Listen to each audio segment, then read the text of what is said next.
9 দফা দাবিতে এবার কর্মবিরতি ঘোষণা করেছে বাংলাদেশ পুলিশ। প্রায় 1 মাস যাবৎ চলা ছাত্র আন্দোলনের পর পদত্যাগ করে দেশ থেকে পালান সাবেক প্রধানমন্ত্রী শেখ হাসিনা। তবে এর মধ্যে ঘটে গেছে বহু হতাহতের ঘটনা। পুলিশের গুলিতে রাজপথে প্রাণ হারিয়েছে বহু ছাত্র। এই ঘটনার জেরে বিক্ষুব্ধ জনতার আক্রমণে প্রাণ গেছে বেশ কিছু পুলিশ সদস্যেরও। এরই প্রতিবাদে 9 দফা দাবিতে কর্মবিরতি ঘোষণা করেছে বাংলাদেশ পুলিশ।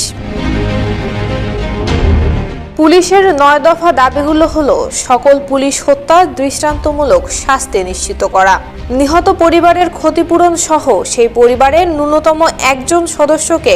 সমপদে নিয়োগ নিশ্চিত করা, আহত সকল পুলিশ সদস্যদের সুচিকিৎসা নিশ্চিত করা এবং ক্ষতিপূরণ প্রদান নিশ্চিত করা, 8 ঘন্টার বেশি ডিউটি পালনে বাধ্য না করা এবং 8 ঘন্টার বেশি ডিউটি পালনে ওভার ডিউটির সুবিধা দেয়া, শুক্রবার শনিবার সহ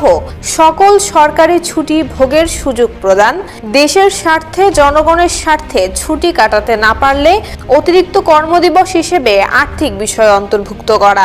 ঊর্ধ্বতন কর্তৃপক্ষের আদেশ দানে সংবিধান এবং জনগণের মনের কাঙ্ক্ষিত বিষয়ে প্রাধান্য দেওয়া,